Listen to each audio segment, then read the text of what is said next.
பெட்ரோலுக்கான விலையை வந்து 75 ரூபாயா குறைப்போம், கேஸ்க்கான விலையை வந்து சிலிண்டருக்கான விலையை 500 ரூபாயா குறைப்போம் அப்படிங்கிற திட்டத்தையும் வந்து அவங்க அறிவிச்சிருக்காங்க. இது எப்படி உங்களால முடியும்? அதை செய்ய முடியுமா, இதை செய்ய முடியுமா அப்படின்னு கேட்கறாங்க. அடிப்படை அறிவு கூட இல்லாமல் தான் அந்த கேள்விகள்லாம் மணி அவர்கள் கேட்டுட்டு இருக்காரு. எண்ணெய் விலையை குறைக்கிறது, கேஸ் விலையை குறைக்க முடியுமா அப்படிங்கறது ஏற்கனவே தெலுங்கானாவில் செஞ்சு காட்டியிருக்காங்க. ஒரு அடிப்படை அறிவை கூட வந்து பெறாதவரா பத்திரிகையாளர் மணி அவர்கள்? அரசு அப்படிங்கிறது மக்களுக்கு நல உதவிகளை செய்யக்கூடியது அப்படிங்கிறது அதனுடைய கடமைகள்ல ஒண்ணு அப்படின்னு கருதணும் இல்லையா? அப்படியான அரசியல் நோக்கு இருக்கணும் இல்லையா? அந்த அரசியல் நோக்கில இருந்து தான் திமுக பேசுது. ஒரு பத்திரிகையாளருங்கிறவர் என்ன சொல்லணும்? ஆன்லைன் சூதாட்டங்களை நாங்க ஆதரிப்போம்னு ஒரு கட்சி அப்பட்டமா பேசுது. அதை எப்படி நீங்க ஏத்துக்கிறீங்க? அந்த கட்சி எப்படி அதனால பேச முடியுது? மக்களுடைய நலன்களுக்காக பேசலினா தானே அந்த கட்சி குற்றம் சொல்லணும். தேர்தல் அறிவிச்சு கொஞ்ச நாள் வரைக்கும் வந்து பிஜேபி பல கட்சிகள்ல இருந்து ஆட்களை விலை கொடுத்து மிரட்டி வாங்கிட்டு இருந்தாங்க. பிஜேபியில இருந்து மற்ற கட்சிகளுக்கு ஆட்கள் போயிட்டு இருக்காங்க. மூத்த பத்திரிகையாளர் மணி அவர்கள் எப்படி யோசிக்கிறாருன்னா, நீங்க எதுக்கு இந்த தீர்வுகள்லாம் முன் வச்சிட்டு இருக்கீங்க? இதெல்லாம் உங்க வேலை கிடையாது. நீங்க அதிகாரம் செய்வதுதான் உங்க வேலை. எனக்கு தெரிஞ்ச பல நண்பர்கள் அங்க இருக்காங்க. அரசியல்ங்கிறது ஏமாத்துறது தான். அதனால நீங்க முடிஞ்ச அளவுக்கு மக்கள் தலையில மிளகாய் இறக்கி கத்துக்குங்க அப்படின்னு யோசனை சொல்லுவாங்க போல தெரியுது. மணி சார் இப்படி பேசுறாருன்னா அவர் உண்மையாலுமே பத்திரிகையாளரா இல்லையானே எனக்கு தெரியல. எதுக்கு இதெல்லாம் ஒரு அரசியல் பிரச்சனைன்னு பேசிக்கிட்டு இருக்கீங்களே, இதுக்கெல்லாம் ஓட்டு உண்டா அப்படின்னு கேட்கிற ஒரு பத்திரிகையாளருக்கு வந்து தலையில மூளை இருக்கா இல்ல களிமண் இருக்கா? பாஜக அப்படிங்கிற ஒரு கட்சி அவங்களுக்கு எல்லாம் கொடுக்கவே முடியாதுன்னு பேசிக்கிட்டு இருக்கு. இது அயோக்கியத்தனம் அப்படின்னு பேசணும். ஆனா அப்படி பேசாத ஒரு பத்திரிகையாளர்களை பத்திரிகையாளர்னு சொல்ல முடியுமா? நான் நேர்காணல் கொடுத்தேன்னா உடனே வந்து 1,00,000 வியூஸ் ஓடும், அதனால நீ என்ன நேர்காணல் எடு, நான் சொல்றதான் இந்த ஊர் கேட்டுக்கிட்டு இருக்கு இப்படின்னு அவர் சொல்லிக்கிட்டு இருக்காரு. மாநிலத்தை கெடுத்த அதிமுக, மாநிலத்தை கண்டுகொள்ளாத பாஜக, இந்த கள்ள கூட்டணியை மக்கள் அடையாளம் கண்டு கொண்டிருக்கிறார்கள். மக்கள் நலனே முக்கியம்னு செயல்பட்டு கொண்டிருக்கக்கூடிய நமது திராவிட மாடல் தமிழ்நாட்டு மக்களாகிய நீங்கள் துணை இருப்பது போல உண்மையான வளர்ச்சியை நமது நாடு காண ஒட்டுமொத்த இந்திய மக்களும் தயாராகிவிட்டார்கள். பாசிசத்தை வீழ்த்த இந்தியாவை காக்க ஸ்டாலின் அழைக்கிறேன். அரண்சை நேயர்களுக்கு வணக்கம். நான் மதன் அறிவுலகன். இன்றைய நமது சிறப்பு விருந்தினர் தமிழ் காமராசன் அவர்கள். நிறைய விஷயங்கள் நம்ம விவாதிக்க இருக்கிறோம், அவரை வரவேற்கலாம். வணக்கம் தலம். வணக்கங்க. திராவிட முன்னேற்ற கழகத்தின் வேட்பாளர்கள் அறிவிச்சிருக்கிறாங்க, தேர்தல் வாக்குறுதிகள் அறிவிச்சிருக்கிறாங்க. இரண்டின் மீதும் ஒரு வரவேற்பு எதிர்ப்பு அப்படிங்கிற மாதிரி ஒரு பெரிய டிஸ்கஷன் வந்துருச்சு. வேற எந்த கட்சியின் மீதும் இத்தகைய விவாதங்கள் வரல. அதிமுக எல்லாம் வந்து வேணும்னு டம்மி வேட்பாளர்களை போட்டுக்கிறாங்களோ அப்படிங்கிற மாதிரியான விமர்சனங்கள்லாம் வந்தது. திமுக வகை அந்த வகையில ஒரு விவாதம் வந்திருக்குதுங்கிற வகையில ஒரு ஆரோக்கியமானது என்றாலும் கூட அதுல சில விமர்சனங்களும் வருது. என்ன அப்படின்னா, 11 பேரை புதியவர்களை நீங்க போட்டிருக்கிறீங்க, ஆனாலும் குடும்பத்துல இருந்து போடுறது, அரசியல் வாரிசுகளை போடுறது அப்படின்றது திமுகவுக்கு ஒரு கெட்ட பேர் ஏற்படுத்துது அப்படின்னு ஒரு விமர்சனம் வருது. எப்படி பார்க்கிறீங்க? பல பேர் முதல் முறை தேர்தலில் போட்டியிடுறவங்க எல்லாம் கூட இருக்கிறாங்க. ஆமா, அதான் 11 பேர் ஃப்ரெஷ், 21 மட்டும் இல்ல, முதல் முறையா தேர்தலில் போட்டியிடுறவங்க, நாடாளுமன்ற தேர்தலில் மட்டும் இல்ல மற்ற தேர்தல்களில் கூட போட்டியிடாதவங்களா இருந்தவங்க, இவங்க எல்லாம் அந்த இதுல இருக்காங்க. சரிங்களா? ஆனா ஒரு கட்சி எப்படி வேட்பாளர்களை அறிவிக்கும் அப்படின்னு சொன்னா, ஏற்கனவே தன் கட்சியில செல்வாக்கு மிக்கவர்கள் இல்லைன்னா குறிப்பிட்ட வட்டார பகுதிகளில் செல்வாக்கு மிக்கவர்களா இருந்தவங்க, கட்சி வந்து தன் கட்சி முதல்ல வந்து அந்த வேட்பாளர்களை அங்கீகரிக்கும் அப்படிங்கிற ஒரு இதுதான். ஏன்னா திமுக போன்ற ஒரு கட்சி வந்து கீழிருந்து எழும் விருப்பங்களை முதல்ல அவங்க ஏத்துக்குவாங்க. அதே மேலிருந்து வரக்கூடிய வந்து பல இதை கீழ் இருக்கிறவங்க ஏத்துக்கணும். இந்த ரெண்டு இதுவும் சந்தித்து கொள்கிற ஒரு புள்ளியில தான் அந்த கட்சி வந்து இயங்கிக்கிட்டு இருக்கு. அதனால ஊருக்கே தெரியாதவங்களையும் போட மாட்டாங்க. ஏன்னா ஒற்றை தலைமை. இப்ப ஜெயலலிதா சொன்னா இந்த அம்மிக்கல்லு தான் இன்றிலிருந்து உங்களுக்கு வந்து ராஜா அப்படின்னு சொன்ன உடனே அந்த அம்மிக்கல்லு உங்களுக்கு ராஜா இருக்கிறவன கோபுரத்துக்கு கொண்டு வந்துறாங்க. அம்மா சனாதன தர்மத்துலதான் செருப்பு கூட ராஜாவா இருக்க முடியும் வந்துட்டு. ஆனா இது சனாதன தர்மம் இல்லை இல்லையா? இது ஜனநாயகம் தானே. ஜனநாயகத்துல ஏற்கனவே அறியப்பட்டவர்களும் இருக்கணும், புதியவர்களுக்கான வாய்ப்புகளும் இருக்கணும். இப்படியான ஒரு வேட்பாளர் பட்டியல் தான் வந்து அவங்க அறிவிச்சிருக்கிற ஒரு வேட்பாளர் பட்டியல். ஏற்கனவே அரசியல் குடும்பங்களாக இருக்கக்கூடியவர்கள்ட்ட இருந்து வர்றது அப்படின்றது இது தொடர்ந்து நீங்க செய்யறீங்க. இது வந்து இப்போ அருண் நேருக்கு கொடுத்துருக்குறாங்க. அப்போ நேரு வந்து ரொம்ப செல்வாக்கு மிக்கவர், ஒரு பையனுக்கு கொடுக்குறாங்க. இது போல நம்ம அடுத்தடுத்து அவங்க பசங்களை தானே கேட்பாங்க. நீங்க ஒருத்தரை கொடுத்துட்டு இன்னொருத்தர் கொடுக்காம இப்படி இருக்க முடியும்? இது தொடர்ந்து எதிர்காலத்தில் ஒரு பெரிய பிரச்சனையா வரும் இல்லையா? ஏற்கனவே திமுக மேல அது ஒரு குடும்ப கட்சின்னு ஒரு விமர்சனம் வருது இல்லையா? அப்படிலாம் சுட்டி காட்டுறாங்கல்ல. அருண் நேரு இருக்காரு, கதிரானந்த் இருக்காரு, அதே போல வந்து சீட்டு மறுக்கப்பட்டதை பற்றியும் நீங்க பேசுறீங்க. அதுல வந்து கே.இ. பிரகாஷ்னு ஒருத்தர் வந்து ஈரோடு மக்களவை தொகுதிக்கு வந்து இதா போட்டிருக்காரு. அவரெல்லாம் இப்பதான் முதல் முறையா வந்து தேர்தலில் போட்டியிடுறாரு நாடாளுமன்ற தேர்தலுக்காக. அவர் ரொம்ப நீண்ட காலமா திமுகவுல உறுப்பினரா இருந்தவர் வந்துட்டு இப்ப இளைஞர் அணியினுடைய மாநில துணை செயலாளராக இருக்காரு. அவருக்கு ஒரு 48 வயது. 40 வயதுல இருந்து 48 வயதுக்குள்ளார இருக்கிறவங்க அதுல நிறைய பேர் இருக்கிறாங்க. 50 வயதுக்குள்ளார இருக்கிறவங்க, புதியவர்களையும் அதிகமான இளைஞர்கள் கொடுத்திருக்காங்க. ராணியும் அவங்களோட இதையும் பாத்தீங்கன்னா அவங்க வந்து புதுசான ஒரு கேண்டிடேட் தான். நாடாளுமன்ற தேர்தலில் போட்டியிடணும் அப்படின்னு சொன்னா அதுக்கு ஒரு அரசியல் அனுபவம், முதிர்ச்சியும் வேண்டும் அல்லவா? அதையெல்லாம் கணக்கில் எடுத்துக்கொண்டுதான் வந்து இந்த வேட்பாளர் பட்டியல் இருக்கு அப்படின்னு தான் எனக்கு தோணுது. புதிதா இப்ப வந்து என்ன பண்ணுவாங்க விமர்சகர்கள் அப்படின்னு சொன்னா, உடனே பழையவர்கள் எல்லாம் நீக்கிட்டா பாருங்க, இந்த கட்சியில பழையவர்களுக்கு எல்லாம் வந்து இடமே கொடுக்கல, இவங்க இந்த ஒரு குடும்பம் மட்டுமே ஆதிக்கம் செலுத்துது அப்படின்னு சொல்லுவாங்க. சரிங்களா? பழையவர்கள் எல்லாம் போட்டுட்டா பாருங்க 10 குடும்பங்கள் மட்டும்தான் இந்த கட்சியில ஆட்சி செஞ்சுக்கிட்டு இருக்கு அப்படின்னு சொல்லுவாங்க. மொத்தம் 40 இடங்கள், அதுல 21 இடங்கள் தான் திமுகவுக்கு அப்படின்னு ஆன பிறகு அதுல வந்து எப்படி வந்து ஒரு ஒரு கலவையான முறையில வேட்பாளர்களை தேர்வு செஞ்சு அதுலயும் தகுதி உள்ளவர்களை, திறன் உள்ளவர்களை, கட்சிக்காக வேலை செய்தவர்களை, கட்சி ஏற்றுக்கொள்ளக்கூடியவர்களை எப்படி வேட்பாளர்களா கொண்டு வர்றது அப்படிங்கிறதுக்கான ஒரு இதுதான் இந்த அறிவிப்பு தான். இந்த அறிவிப்புன்னு எனக்கு என்னமோ தோணுது. மோசமான அறிவிப்புன்னு சொல்ல மாட்டேன். அவங்க வந்து பலவிதமான இதையும் எடுத்துக்கிட்டு அதை செஞ்சிருக்காங்க, அதுன்னு தான் எனக்கு தோணுது. சிலருக்கு வாய்ப்பு கொடுக்கல, அதுக்கு என்ன காரணம்னு நம்ம தெரியல. அது கட்சியை முடிவு பண்ற விஷயம். நம்ம வெளியே வந்ததுதான் நம்ம பேசுறோம். வந்திருக்கிற விமர்சனங்களை கேட்டுக்கிறேன். இப்ப இதை தாண்டி இன்னொரு முக்கியமான விவாதம் வந்து தேர்தல் அறிவிப்பு வாக்குறுதிகள். அதுல வந்து என்ன சொல்றாங்கன்னா, திமுக என்னவோ ஒரு தேசிய கட்சி போல, அவங்க தான் வந்து நேரடியா இந்தியா கூட்டணிக்கு தலைமை தாங்குறாங்க, வழி நடத்துறாங்க, அவங்க இந்தியா கூட்டணியோட அத்தாரிட்டி என்பது போல அவர்கள் நடந்து கொள்கிறார்கள். தேசிய அளவுல வந்து பெண்களுக்கு நான் வந்து பெண்களுக்கு வந்து உரிமை தொகை 1000 ரூபாய் கொடுப்போம் அப்படின்ற மாதிரி சொல்றாரு. சிலிண்டர் வந்து விலையை வந்து 500 ரூபாயா குறைச்சிருவோம். டீசல் விலை, பெட்ரோல் விலை ஒவ்வொன்றுமே வந்து 25 ரூபாய் விலையை குறைச்சி கொடுப்போம். பெட்ரோல் 75, டீசல் 65ன்னு நாங்கள் கொடுப்போம்.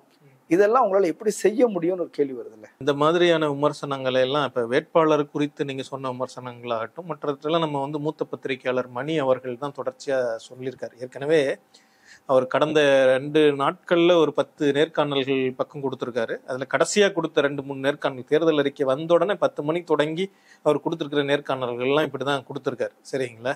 நீங்க எப்படி வந்து இப்படி எல்லாம் முடிவு பண்றீங்க? உங்களுக்கு என்ன வந்து இது இருக்குது? இது வந்து அபத்தம், வந்து கேலி கூத்து அப்படிங்கிற வார்த்தைகள்லாம் வந்து பயன்படுத்தி இருக்காரு. சரிங்களா? எனக்கு என்ன தோணுதுன்னு சொன்னா, முதல் விஷயம் வந்து அவங்க வந்து இந்த தேர்தல் வந்து இந்திய நாடாளுமன்றத்துக்கான தேர்தல், இந்திய ஒன்றிய நாடாளுமன்றத்துக்கான தேர்தல். இந்திய அளவுல என்ன திட்டங்களை செயல்படுத்த முடியும் அப்படிங்கிறதுக்கான சாத்தியப்பாடுகள் பற்றி பேசலாம். அதுல ஒரு பகுதி ஏற்கனவே தமிழ்நாட்டில் நடைமுறைப்படுத்தப்பட்டு கொண்டிருக்கிற திட்டங்களை இந்திய அளவில் கொண்டு செல்வதற்கான முன்முயற்சிகளை எடுத்துக்கொள்வோம் காலை உணவு அப்படிங்கிறது. ஆமா, இது எல்லாமே அப்படிப்பட்ட திட்டங்கள். நீங்க மகளிர் உரிமை தொகையாகட்டும், பள்ளி குழந்தைகளுக்கான காலை உணவு திட்டமாகட்டும், இதெல்லாம் அப்படியானதுதான். சரிங்களா? அதுல ஒன்றும் சந்தேகம் இல்லை. ஆனா இன்னொரு வகையில வந்து பெட்ரோலுக்கான விலையை வந்து 75 ரூபாயாக குறைப்போம், கேஸ்க்கான விலையை வந்து சிலிண்டருக்கான விலையை 500 ரூபாயாக குறைப்போம் அப்படிங்கிற திட்டத்தையும் வந்து அவங்க அறிவிச்சிருக்காங்க. இதெல்லாம் பார்த்துட்டு இது எப்படி உங்களால முடியும், அதை செய்ய முடியுமா, இதை செய்ய முடியுமா அப்படின்னு கேட்கறாங்க. இதுல எல்லாம் அடிப்படை அறிவு கூட இல்லாமல் தான் அந்த கேள்விகள்லாம் கேட்டுக்கிட்டு இருக்காருன்னு மணி அவர்கள் கேட்டுட்டு இருக்காரு. குறிப்பா வந்து பெட்ரோல் வந்து இதை எடுத்துக்கொள்வோமே, வந்து விலை குறைப்பு பற்றி எடுத்துக்கொள்வோமே. பெட்ரோல் விலை இந்தியா கிட்ட இருந்து பெட்ரோல் வாங்கி விற்கக்கூடிய பங்களாதேஷ், நேபாளத்துல கம்மி, இலங்கையிலையும் கம்மியா தான் இருந்தது, இப்பயும் கம்மியா தான் இருக்குது. இப்பயும் வந்து 10-20 ரூபா அவங்களுடைய பண மதிப்பு, நம்ம பண மதிப்பீட்டுக்கு வந்து இது பண்ணோம்னா நம்ம ஊர்ல விற்கிற விலையோட நம்ம பணத்துல கணக்கு போட்டோம்னா அவங்க ஊர்ல கம்மி தான். சரிங்களா? 10-20 ரூபா. அதுக்கு முன்னாடி மிகவும் பாதி கம்மியா இருந்தது. இப்பயும் பங்களாதேஷ்லயும் நேபாளத்திலையும் குறைச்சலா தான் இருக்குது. எப்படி முடியுது? இந்தியன் ஆயில் கார்பரேஷன் கிட்ட பெட்ரோல் வாங்கி விற்கிறவனே கம்மியா தான் வித்துட்டு இருக்கான். இவர் என்னமோ வந்து இதெல்லாம் உங்களுக்கு தெரியுமா, எண்ணெய் பொருளாதாரம் தெரியுமா, ஆயில் எக்கனாமிக்ஸ் தெரியுமா, அது இது அப்படின்னு உருட்டிக்கிட்டு இருக்காரு. அவரு தான் செய்தித்தாள்களை படிக்கிறாரா இல்ல பாக்குறாரா இல்லையானலாம் எனக்கு தெரியல. கடந்த ஒரு 10 ஆண்டுகள் 20 ஆண்டுகளுக்கு முன்னாடி தான் இந்த விலைகள் எல்லாம் கார்பரேட் நிறுவனங்கள் தீர்மானிக்கிறதா மாறுச்சு. அதுக்கு முன்னாடி அரசாங்கம் தான் வந்து தீர்மானிச்சுக்கிட்டு இருந்தது. அது இந்த தாராளமயமாக்கல் கொள்கையினுடைய ஒரு பகுதியா எண்ணெய் விலைகளை சந்தை அன்றாட நிலவரன்படி நீங்கள் தீர்மானித்துக் கொள்ளலாம் அப்படிங்கிற உரிமையை வந்து அரசாங்கம் விட்டு கொடுத்தது. அது தப்பு அப்படிங்கிறத வந்து இந்த 20 ஆண்டு கால வாழ்க்கை வந்து நமக்கு பாடம் புகட்டிருக்கு. அதுவும் வந்து இலங்கையிலையும் வந்து இதுல பங்களாதேஷ்ல மற்ற இடங்கள் இன்னைக்கு நடந்துகிட்டு இருக்கிற கொந்தளிப்பான நிலைமை, பாகிஸ்தான் உட்பட பங்களாதேசம், நேபாளத்துல எல்லாம் ஒரு சமூக கொந்தளிப்பு ஏற்படுற மாதிரியான ஒரு நிலைமை போச்சு. அந்த மாதிரியான ஒரு கொந்தளிப்பு இலங்கையில ஏற்பட்டது. ரொம்ப ஒரு மோசமான நிலைமை. அதுக்கெல்லாம் இதுதான் காரணம் அப்படிங்கிறதும் தெரிஞ்சது. எண்ணெய் விலையை குறைக்கிறது, கேஸ் விலையை குறைக்க முடியுமா அப்படிங்கிறது ஏற்கனவே தெலுங்கானாவில் செஞ்சு காட்டியிருக்காங்க. பல இடங்கள்ல இந்த மக்கள் நலத்திட்டங்களை செய்ய முடியுது. மக்கள் நலத்திட்டங்களை அழித்து தான் வந்து பிஜேபி ஆட்சிக்கு வந்துச்சு. பாசிசத்தினுடைய மிக கொடூரமான ஒரு இதுவே இந்த மக்கள் நல திட்டங்களை வந்து குறைக்கிறது தான் அப்படின்னு சொன்னா, அதை அதிகப்படுத்துறதும் மக்கள் நல அரசாங்கத்தை நடத்துறதும் தானே அவசியமானது. அப்பதானே மக்களை வந்து இதுக்கு எதிராக நிறுத்த முடியும், அழைக்க முடியும், வாங்க அப்படின்னு சொல்ல முடியும். இல்ல எண்ணெய் நிறுவனங்கள் ஒத்துக்கொள்ளுமா, நீங்க வந்து எண்ணெய் நிறுவனங்கள் பணம் கொடுப்பீங்களான்னு கேக்குறாருல்ல. சர்வதேச எண்ணெய் சந்தையில வந்து பேரல் கச்சா எண்ணெயினுடைய விலை குறையும் போதெல்லாம் எந்த வந்து எண்ணெய் நிறுவனம் விலையை குறைச்சிருக்கு? எந்த எண்ணெய் நிறுவனமே குறைக்கலையே. மன்மோகன் சிங் ஆட்சியில் இருக்கும்போது $140 இருந்தது ஒரு பேரல். இப்போ இன்னைக்கு அதுக்கு பிறகு மோடி வந்ததுக்கு பிறகு அப்படியே குறைஞ்சுதான் இருக்குது. இப்போ வரைக்கும் $49 தான் இருக்குது. குறைஞ்சிருக்கு. இன்னும் கம்மியான விலையில வந்து ரஷ்யாவில இருந்து எண்ணெய் வாங்கினாங்க. இடைப்பட்ட காலத்துல குறைந்த பொழுது எந்த எண்ணெய் விலையும் குறையலையே, ஏறிக்கிட்டே எல்லாம் போயிருக்குது. இது எப்படி வந்து நடந்தது? இது 2 காரணம். வந்து எண்ணெய் கம்பெனிகள் தங்களுடைய லாபத்தை அதிகரித்தார்கள். ஒன்றிய அரசாங்கமும் அரசாங்க வரி விகிதங்களும் தொடர்ச்சி அதிகப்படுத்தினாங்க. குறிப்பா ஒன்றிய அரசாங்கம் வந்து பெட்ரோல் இல்ல எரிவாயு பொருள்கள் மீது போடப்படுகின்ற செஸ் அப்படின்னு சொல்லக்கூடிய மதிப்பு கூட்டு வரி, அந்த அவங்களுக்கு மட்டுமே போய் சேரக்கூடிய வரியை வந்து அதிகப்படுத்திக்கிட்டே தான் போனாங்க. அதுதான் வந்து விலை உயர்வுக்கு மிக முக்கியமான காரணம் ஒன்று. சரிங்களா? அதை கட்டுப்படுத்த முடியுமே, அதை விலை குறைஞ்சிடும், கண்டிப்பா குறையுமே. இதுக்கு முன்னாடியான முறையே அப்படிதான் இருந்தது. பத்திரிகையாளர்களோ மற்றவர்களுக்கு தெரியாதா?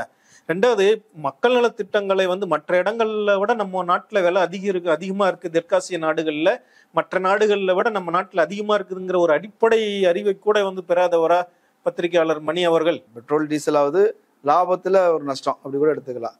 ஆனா கேஸ் வந்து நஷ்டம் வரும். நம்ம முன்னாடி மானியம் கொடுத்துக்கிட்டு இருந்தோம், மானியத்தை மேல குறைச்சி இப்போ மானியம் கிடையாது, இந்த விலைக்கு வந்திருக்குது.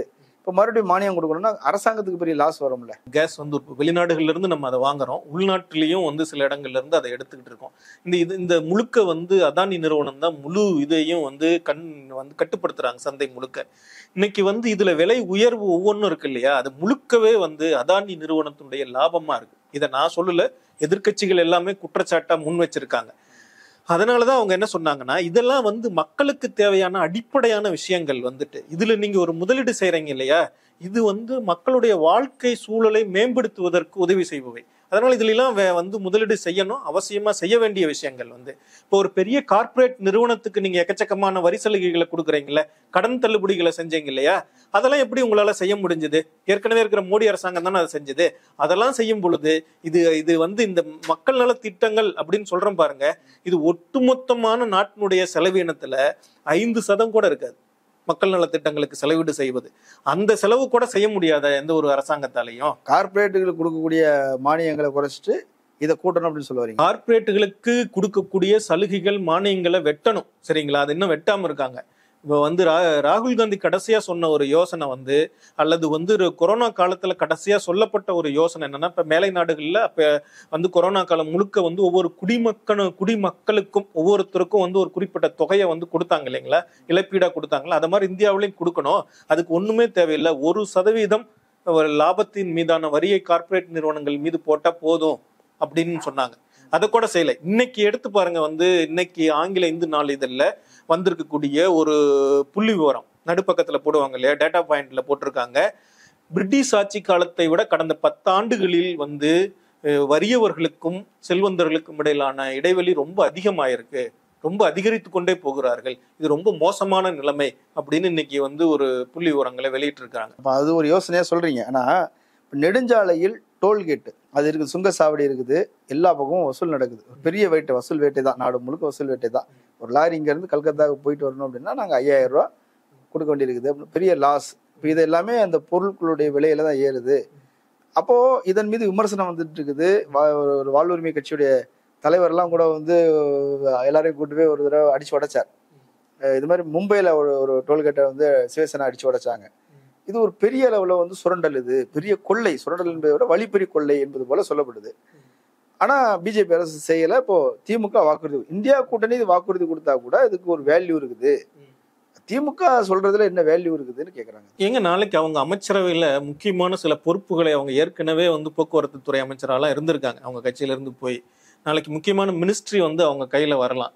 அப்ப அவங்க எடுக்கிற முடிவு தானே. அமைச்சர் வந்து முடிவு எடுக்கணும் இல்லையா, இதுக்கு வந்து வலியுறுத்தணும் இல்லையா, முதல்ல அமைச்சரவை கூட்டத்துல வலியுறுத்தணும். ஜெயிச்சிருவோம்னு உறுதியாவே நம்புறாங்களா? ஜெயிச்சிருவோம் நம்புறதுனாலதான் இன்னைக்கு இதெல்லாம் நடந்துகிட்டு இருக்குது. இன்னைக்கு மோடி ஏன் இவ்வளவு பதட்டமா இருக்கிறாரு, ஏன் அமித்ஷா இவ்வளவு பதட்டமா இருக்கிறாரு, சுப்ரீம் கோர்ட் ஜட்ஜ் வந்து சீஃப் ஜஸ்டிஸ் வந்து ஏன் இவ்வளவு தைரியமா பேசுறாரு. இதுக்கு முன்னாடி வந்து ஆளுநர் பற்றின வந்து கடுமையான சொற்கள் வழக்கு ஒண்ணு போச்சு. தமிழ்நாடு ஆளுநர் பற்றின வழக்குல எல்லாம் கடுமையா நீங்க அரசியல் சாசனத்துக்கு விரோதமா நடந்துக்கிறீங்க அப்படி இப்படி எல்லாம் சொல்லிட்டு கடைசியா கூப்பிட்டு என்ன சொன்னாருன்னா, சரி நீங்க ஏன் அவர் கூட ஒரு டீ பார்ட்டி நடத்தி என்ன பிரச்சனைன்னு பேசி தீர்த்து கூடாது, சமாதானமா முடிச்சுக்க கூடாது அப்படின்னு சொன்னவர் தான் சந்திரசூட். இப்ப என்ன சொல்றாரு, நீங்க நாளைக்குள்ளார ஏதாவது பதில் சொல்லினா என்னுடைய நடவடிக்கை கடுமையானதா இருக்கும் அப்படின்னு சொல்றாரு.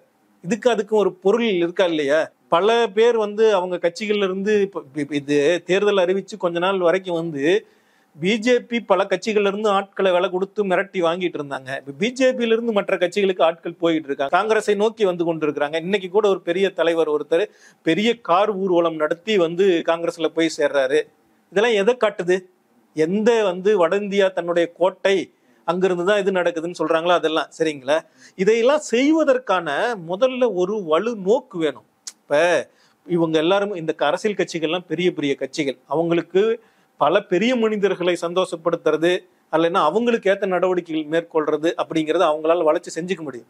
ஆனா மக்கள் இருக்காங்க இல்லையா, அவங்களுக்கு ஏதாவது செய்யணும் அப்படிங்கிற ஒரு உணர்வு வேணும் இல்லையா. அரசு அப்படிங்கிறது மக்களுக்கு நல உதவிகளை செய்யக்கூடியது அப்படிங்கிறது அதனுடைய கடமைகள்ல ஒண்ணு அப்படின்னு கருதணும் இல்லையா. அப்படியான அரசியல் நோக்கு இருக்கணும் இல்லையா. அந்த அரசியல் நோக்குல இருந்து தான் திமுக பேசுது. ஒரு பத்திரிகையாளருங்கிறவர் என்ன சொல்லணும், இதெல்லாம் கம்மியா இருக்குங்கய்யா, இதெல்லாம் போதுல, நம்ம ஊர்ல ஏற்றத்தாழ்வுகள் ரொம்ப அதிகரிச்சுக்கிட்டே போகுது, நீங்க இன்னும் அதிகமான நலத்திட்டங்களை செய்யணும். இப்ப வந்து காங்கிரஸ் கட்சி ஏற்கனவே சொல்லியிருக்கு, ஒவ்வொருத்தருக்கும் ஒரு அடிப்படை ஊதியத்தை வழங்குறதுக்கு நாங்க வந்து முயற்சி எடுப்போம் அப்படின்னு போன தேர்தலில் அவங்க கொடுத்த வாக்குறுதி. இந்த சுங்கச்சாவடிகள்லாம் இருக்குது பாருங்க, இந்த சுங்கச்சாவடிகள்லாம் நீங்க ஏற்கனவே பெட்ரோல்லையும் மற்ற எரிபொருள்கள்லையும் சிறப்பு கட்டணங்கள் செலுத்துறீங்க, வரியில ஒரு பகுதியா சாலைகள் அமைக்கிறதுக்கு சிறப்பு கட்டணங்கள் செலுத்துறீங்க.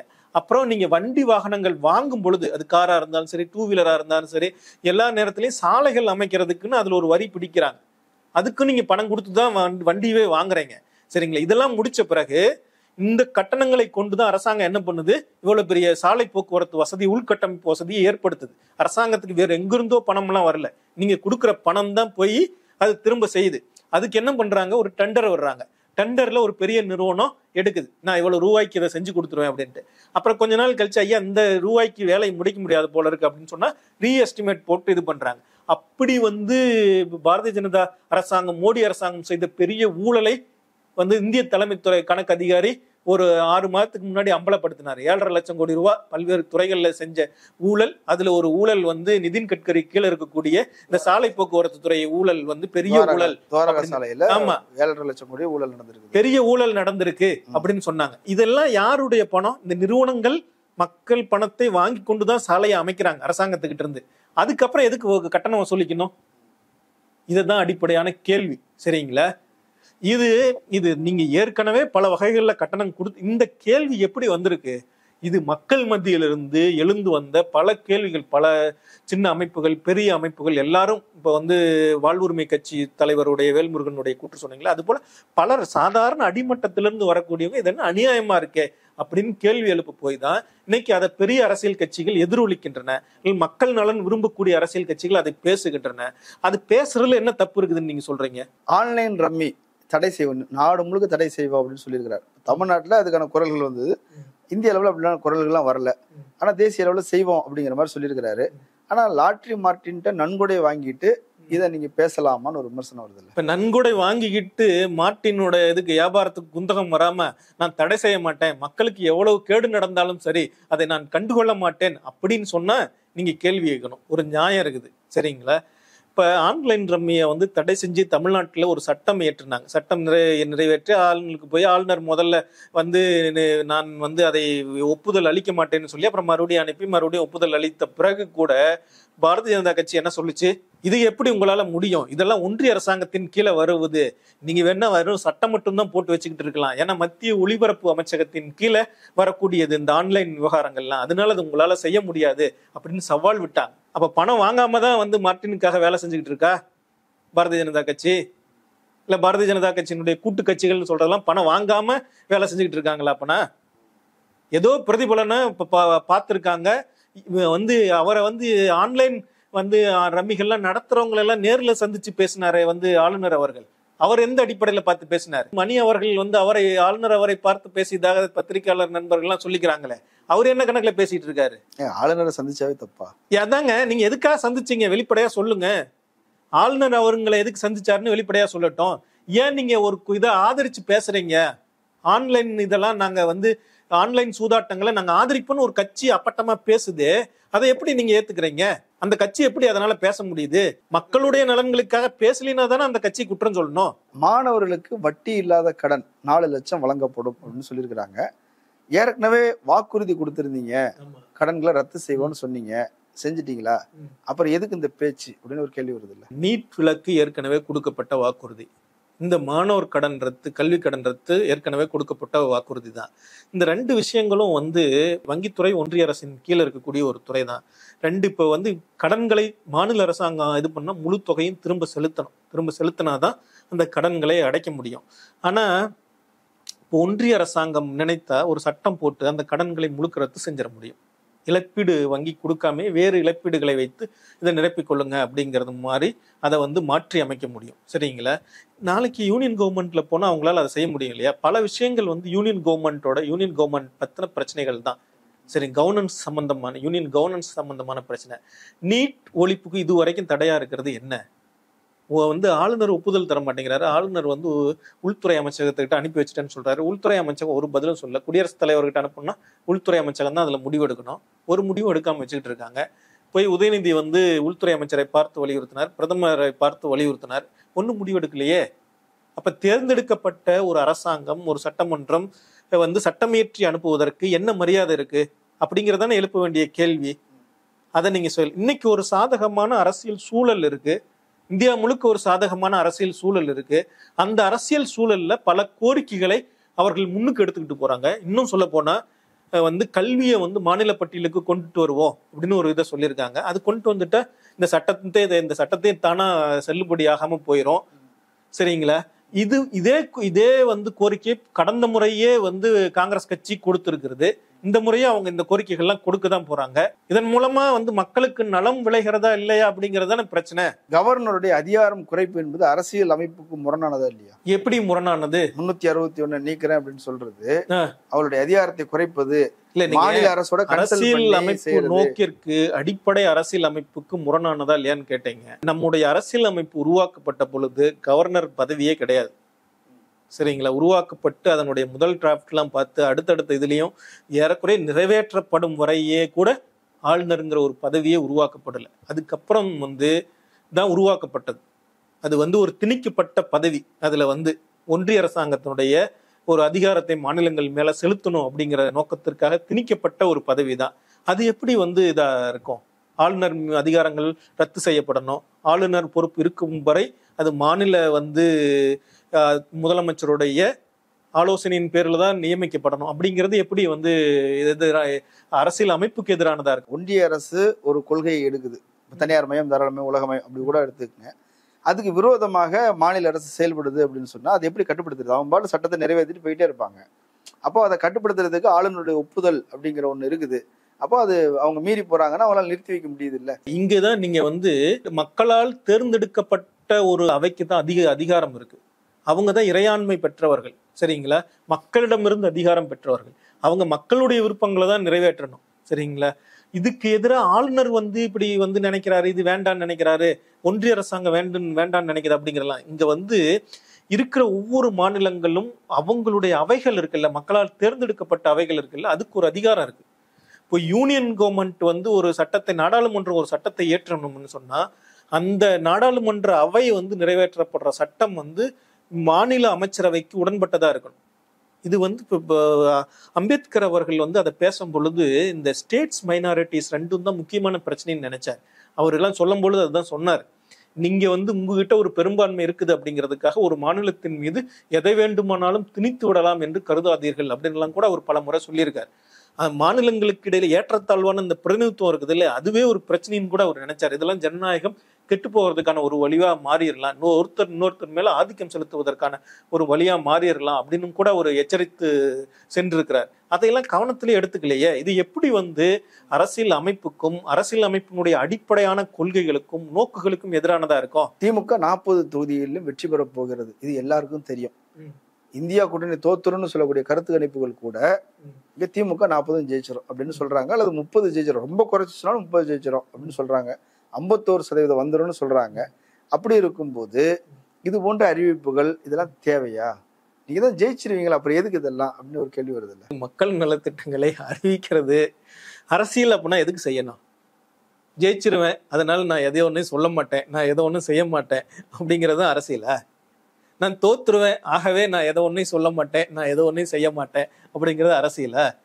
அப்புறம் அரசியல்ல பங்கு பெறுபவருக்கு, இந்த அரசியலை நிர்ணயம் செய்பவர்களுக்கு, மக்களுக்கு என்ன இருக்கு இதுல? நான் எதுக்கு ஓட்டு போடணும்னு ஒரு கேள்வி இருக்குது இல்லையா? எதுக்காக ஓட்டு போடணும் அவங்க? என்னுடைய வாழ்க்கையில இவ்வளவு பிரச்சனைகள் இருக்கு, என்னுடைய வாழ்க்கையில கடந்த 10 ஆண்டுகள்ல இவ்வளவு விலைவாசி அதிகமாயிருக்கு, என்னுடைய வாழ்க்கையில நான் அனுபவித்துக் கொண்டிருந்த ரயில் கட்டண சலுகைகள் ரத்து செய்யப்பட்டிருக்கிறது, என்னுடைய வாழ்க்கையில என்னுடைய மாநில சட்டமன்றம் நிறைவேற்றக்கூடிய ஒரு சட்டத்தை ஏற்றுக்கொள்ள மாட்டேன் என்று ஆளுநர் சொல்கிறார், ஒன்றிய அமைச்சரவை சொல்கிறது, எங்களுடைய கல்விக் கொள்கையில் அவர் தலையிடுகிறார்கள், நாங்க மருத்துவக் கல்லூரி தொடங்கக்கூடாது, உங்க மாநிலம் தொடங்கக்கூடாது அப்படின்னு ஒரு ஒன்றிய அரசாங்கம் சொல்லுது. இதெல்லாம் இல்லைங்க, இதெல்லாம் போய் மாத்திருவாங்க அப்படின்னு சொன்னாதானே அவர் ஒன்றியதுக்கு ஓட்டு போடணும், செய்யணும். இதெல்லாம் தானே அரசியல். அதனாலதானே தமிழ்நாட்டை பார்த்து எல்லாரும் சொல்றாங்க, நீங்க எங்க வேணாலும் வெற்றி பெறலாம், ஆனா தமிழ்நாட்டுல உங்களால வெற்றி பெற முடியாது. ஏன்னா அந்த மக்கள் அவங்க வாழ்க்கையின் மீதான அரசியலை அதை பார்க்கிறாங்க, அவங்களால சரியா முடிவெடுக்க முடியுது, அவங்கள மதத்தை சொல்லியோ வேற எதை சொல்லியோ உங்களால ஏமாற்ற முடியல, அந்த மக்கள் அவ்வளவு விழிப்பா இருக்கிறாங்கன்னு சொல்றாங்க. இன்னைக்கு மற்ற மாநிலங்கள்லயும் இன்னைக்கு நடந்த எல்லா தேர்தல்களையும் நீங்க எடுத்துங்க, மாநில தேர்தல்ல கூட அவங்க பாரதிய ஜனதா கட்சி மற்ற கட்சிகளுக்கு எதிராக போட்டி போட்டு கொண்டு இதே நலத்திட்டங்களை அறிவிச்சுதானே வந்திருக்காங்க. ஒரு பக்கம் வலதுசாரிகள், சங்க பரிவாரங்கள், பாரதிய ஜனதா மக்கள் நலத்திட்டங்களை எவ்வளவு மோசமா பேச முடியுமோ அவ்வளவு மோசமா பேசுறாங்க. இதெல்லாம் இலவசம், ஊழல், அப்படி இப்படின்னு பேசுறாங்க. இந்த ஊழலும் இந்த இலவசங்களும் சேர்ந்துதான் நாட்டையே குட்டி சவராக்குகிறது அப்படின்னு இந்த நாட்டினுடைய துணை குடியரசுத் தலைவர் பிரதீப் தன்கர் பேசுறாரு. இன்னும் பல பேர் பாரதிய ஜனதா கட்சியினுடைய பெரும் தலைவர்கள் பேசுறாங்க. ஒரே நேரத்துல மோடியும் பேசுறாரு. மோடி ஒரு இடத்துல பேசிட்டு இன்னொரு இடத்துல போய் பேசும் பொழுது இதே இலவசங்களை அறிவித்துக் கொண்டிருக்கிறார். அவரால் செய்ய முடியாதெல்லாம் செய்வேன் அப்படின்னு அறிவித்த ஒரு தலைவர் இப்ப எதையுமே அறிவிக்கிறதில்ல. எல்லாமே அவங்க என்ன தேர்தலில் என்ன சொன்னாங்கன்னா, முதல் முறை ஜெயித்த பொழுது எல்லாத்தையும் 2020 சரியாக்கிடுவோம் அப்படின்னு சொன்னாங்க. அப்புறம் 2025 என்னமோ சொன்னாங்க, ஏதோ ஒரு கணக்கு 2015, 25, இப்ப 2047 ஏதோ அமிர்த காலம் அப்படின்னு போயிருக்காங்க. எல்லாம் அமிர்த காலத்துல சரியாயிரும். இப்ப எதுவுமே சரியாவது. இப்ப என்ன சொல்லியிருக்காங்கன்னா, இந்த கடைசி இந்த அமிர்த கால திட்டத்தையும் அவங்க கைவிட்டுட்டாங்க. இப்ப என்னன்னா, அடுத்த 1000 ஆண்டுகள்ல எல்லா பிரச்சனையும் உங்களுக்கு சரியாகும் அப்படின்னு சொல்லியிருக்காங்க. அடுத்த 1000 ஆண்டுகள்ல யார் உயிரோடு இருக்க போறாங்க? மோடி இருப்பாரா, இல்ல அமித்ஷா தான் இருப்பாரா, இல்ல பிஜேபி தான் இருக்குமா? அந்த அளவுக்கு மக்கள் முட்டாளா இருப்பாங்க, 1000 வருஷத்துக்கு முட்டாளா இருப்பாங்க அப்படின்னு இந்த சங்க பரிவார அமைப்புகளும் அதை ஆதரிக்கக்கூடிய மூத்த பத்திரிகையாளர்களும் நினைக்கிறாங்களா? நான் அடிப்படையில என்ன நினைக்கிறேன்னு சொன்னா, பத்திரிகையாளர்கள் அப்படிங்கிறவங்க ஜனநாயக அமைப்பின் மீதான நம்பிக்கை கொண்டவர்களாகவும் மக்கள் மீதான நம்பிக்கை கொண்டவர்களாகவும் அவங்களுடைய நலன் பார்பட்டு சிந்திக்கணும். எனக்கு தெரிஞ்ச மூத்த பத்திரிகையாளர் மணி அவர்கள் எப்படி யோசிக்கிறாருன்னா, இந்த அரசியல் கட்சிகளை தானாக முன்வந்து மக்களுடைய பிரச்சனைகளை, வாழ்க்கை பிரச்சனைகளையும் அவங்க வாழ்க்கை பிரச்சனைகளை தீர்ப்பதற்கான தீர்வுகளையும் முன் வச்சா கூட, நீங்க எதுக்கு இந்த தீர்வுகள்லாம் முன் வச்சிட்டு இருக்கீங்க? இதெல்லாம் உங்க வேலை கிடையாது, நீங்க அதிகாரம் செய்வதுதான் உங்க வேலை. எனக்கு தெரிஞ்ச பல நண்பர்கள் அங்க இருக்காங்க.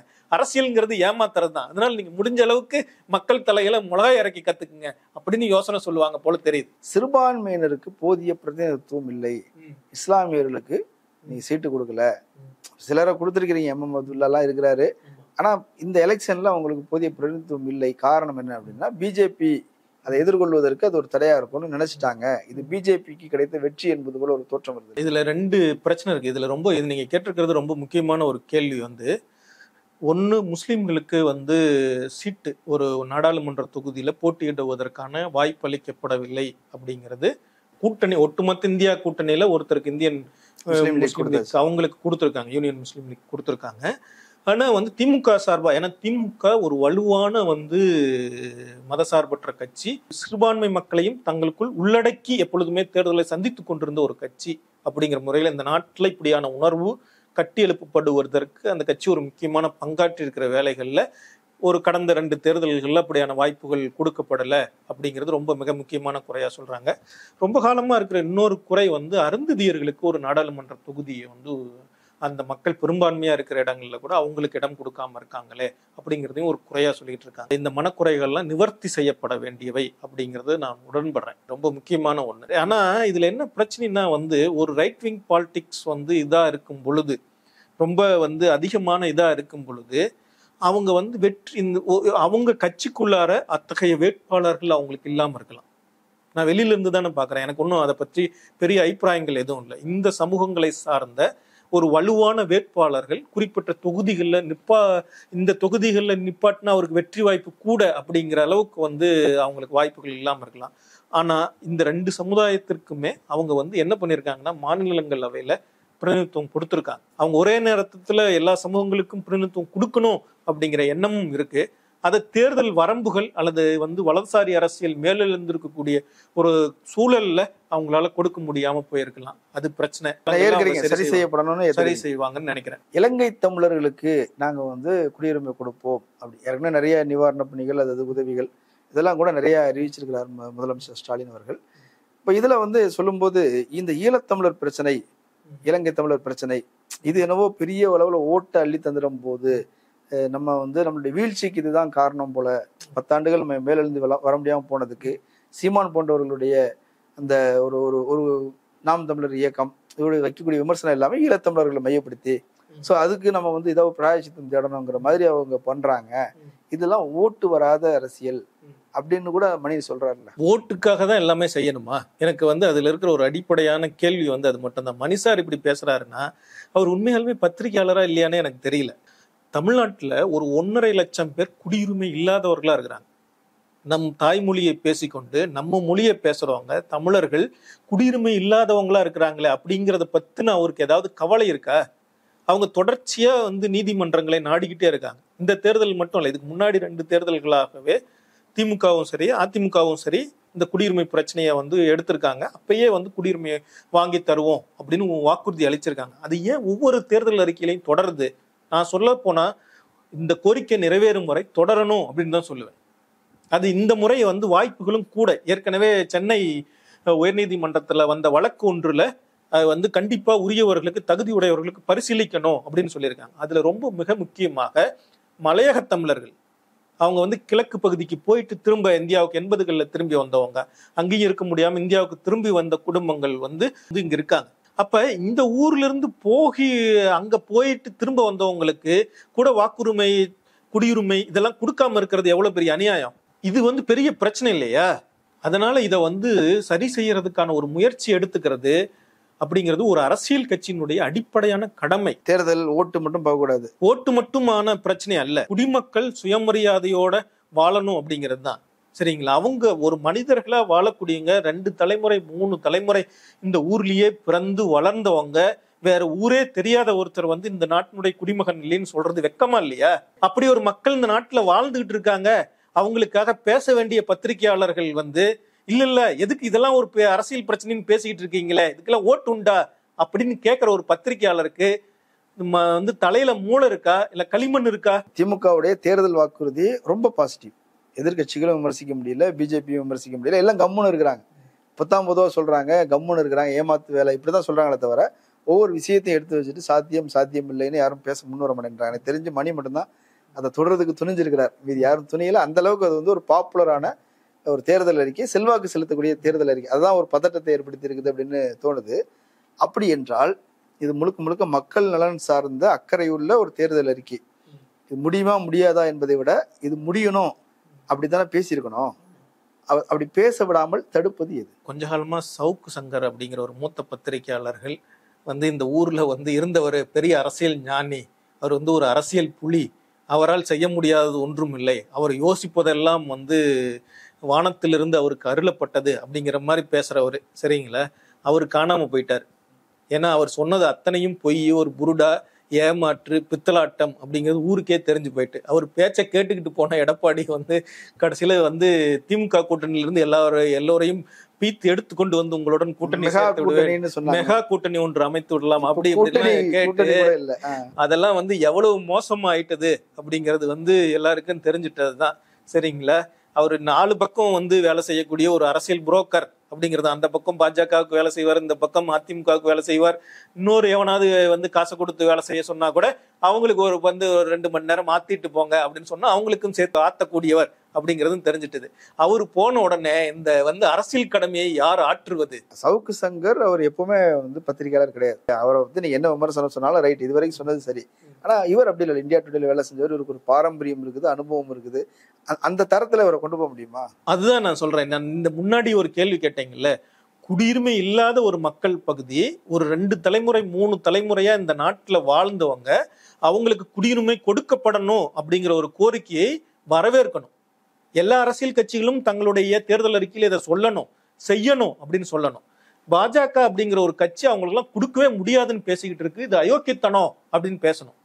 ஆனா அப்படி பேசாத ஒரு அரசியல் பத்திரிகையாளர்னு சொல்ல முடியுமா? மனிதர்களுடைய அடிப்படை உரிமையை பற்றி கூட, மனிதனாக வாழ்வது பற்றிய வந்து ஒரு உணர்வு கூட இல்லாதவரா இருக்கிறாரு. வேற எப்படி சொல்றது? அவரும் தன்னை பத்திரிகையாளர் தான் சொல்லிக்கிட்டாரு, இவரும் தன்னை பத்திரிகையாளர் தான் சொல்றாரு. இவரும் நான் வந்து யதார்த்தத்தில் இருப்பதை என்னால் கணிக்க முடிந்தவற்றை சரியாக கணித்து சொல்பவன், நடக்க போவற்றை நான் சரியா சொல்கிறவன், நான் வந்து இந்த கட்சிக்கு தாலி கட்டி கொண்டவன் அல்ல, இந்த சித்தாந்தத்திற்கு வந்து வாக்கப்பட்டவன் அல்ல அப்படின்னு எல்லாம் பேசிக்கிட்டு, நான் வந்து பிஜேபிக்கு எதிராக தாங்க வந்து பேசிக்கிட்டு இருக்கேன், பிஜேபி தோத்து போகுங்க அப்படின்னு சொல்லிட்டு, தோத்து போகணும்னு தான் நான் விரும்புறேன் அப்படின்னு சொல்லிட்டு, ஆனா இந்த பக்கம் வந்து உருட்டிக்கிட்டு இருக்கிறது. எப்படி சொல்றது? நீங்க இதெல்லாம் தப்பா பண்ணிக்கிட்டு இருக்கீங்க, இதெல்லாம் வந்து மோசமா பண்றீங்க அப்படின்னு சொல்றது வந்து எந்த வகையில நீங்க வந்து ஒரு அரசியல்ல தேர்ச்சி பெற்றவர்? அரசியல் விமர்சன பார்வை உங்களுக்கு என்ன? நீங்க சித்தாந்தத்துக்கெல்லாம் தாலி கட்டி கொள்ள வேண்டாம். நீங்க மார்க்ஸை படிப்பீங்க, ஆனா சித்தாந்தத்துக்கு தாலி கட்டி கொள்ள மாட்டீங்க. எனக்கு தெரியாத பெரியாராம்பீங்க, அப்புறம் பெரியார் ஒரு தரம் வந்து என்ன பெரியார் புனித பசுவாம்பீங்க, அப்படி இப்படின்னு எப்படி வேணாலும் உங்கள் நாக்கு சொல்லலும். ஒன்னும் இல்ல, நேத்து 3 நாள் வந்து அவர் கொடுத்துருக்கிற எல்லா இன்டர்வியூ நீங்க எடுத்து பாருங்க. அவர் அந்த பக்கம் கொடுக்கும்போது என்ன மாதிரி இன்டர்வியூ கொடுக்குறாரு, இந்த பக்கம் வந்து என்ன மாதிரி பேசிட்டு இருக்காருன்னு. அவர் ஏதோ தன்னை பார்ப்பவர்கள், தன்னை கேட்பவர்கள் யாருக்குமே அறிவே கிடையாது அப்படின்னு நினைச்சுக்கிட்டு பேசிக்கிட்டு இருக்கிற ஒரு மனிதரா இருக்கிறார். முதல்ல மனிதரா இருந்தா தன் முன்னாடி இருக்கிற மனிதர்கள், தன் நேர்காணலை கேட்கக்கூடிய மனிதர்களை மனிதர்களா மதிக்க கத்துக்கணும். அவனுக்கு அறிவு இருக்கு, அவங்க கூட நான் ஒரு பேசிக்கிட்டு இருக்கேன், நான் அவங்ககிட்ட இருந்து கத்துக்கிறேன், எல்லா மனிதர்கள்ட்ட இருந்தும் நான் கற்றுக்கொள்கிறேன் அப்படிங்கிற உணர்வுடன் பேசணும். அவங்களுடைய நலன்ல இருந்து தான் இந்த கருத்துக்களை எல்லாம் என்னால பேச முடியுது அப்படிங்கிற உணர்ச்சி வேணும். அது எதுவுமே இல்லாத ஒரு மனிதரா பேசிக்கொண்டிருப்பதால் தான் நான் ஏதோ வந்து அந்த கருத்துருவாக்கம் செய்யக்கூடிய வேலையை செய்து கொண்டிருக்கிறவன் அப்படிங்கிற பேர்ல இதெல்லாம் செஞ்சுக்கிட்டு இருக்காரு. இன்ஃபுளுன்சர், நான் நேர்காணல் கொடுத்தேன்னா உடனே வந்து 1,00,000 வியூஸ் ஓடும், அதனால நீ என்ன நேர்காணல் எடு, நான் சொல்றதுதான் இந்த ஊர் கேட்டுக்கிட்டு இருக்கு இப்படின்னு அவர் சொல்லிக்கிட்டு இருக்காரு. கடைசியா சொல்ல போனா அவருடைய நேர்காணலுக்கு இதுலதான் ஒருத்தர் பின்னூட்டம் போட்டு இருந்தாரு, நீ இன்னுமே என்ன பைத்தியக்காரன் நினைச்சுக்கிட்டு இருக்க அப்படின்னு. அப்படிதான் மணியை பார்த்து மக்கள் கேட்டுக்கொண்டிருக்கிறார்கள். ஆனால் மணியினுடைய காதுக்குத்தான் அது விழவில்லை. உங்களுடைய விமர்சனங்களையும் கருத்துக்களையும் சொல்லியிருக்கிறீங்க, மக்கள் பரிசீலிக்கட்டும், குறிப்பாக மூத்த பத்திரிகையாளர் பரிசீலிக்கட்டும். கலந்து கொண்டு கருத்துக்களை பகிர்ந்தமைக்கு நன்றி. நன்றி, வணக்கம். நேர்களே, மற்றொரு விருந்தினரோடு மீண்டும் சந்திக்கலாம். நன்றி. அரண்சை நண்பர்களுக்கு வணக்கம். அரண்சை ஊடகம் சுயேட்சையாக இயங்குவதற்காகவே உருவாக்கப்பட்டது. நாம் செய்கிற வேலை உண்மையிலேயே மக்களுக்காக செய்கிறோம் என்பதை நீங்கள் நம்பினால், வாய்ப்பு இருந்தால் இந்த ரேசர் பே QR கோடுக்குள்ளே நீங்கள் வந்து அதை ஸ்கேன் பண்ணி எங்களுக்கு உங்களால் இயன்றதை, விருப்பம் இருந்தால் ஆதரவு தெரிவிக்கலாம்.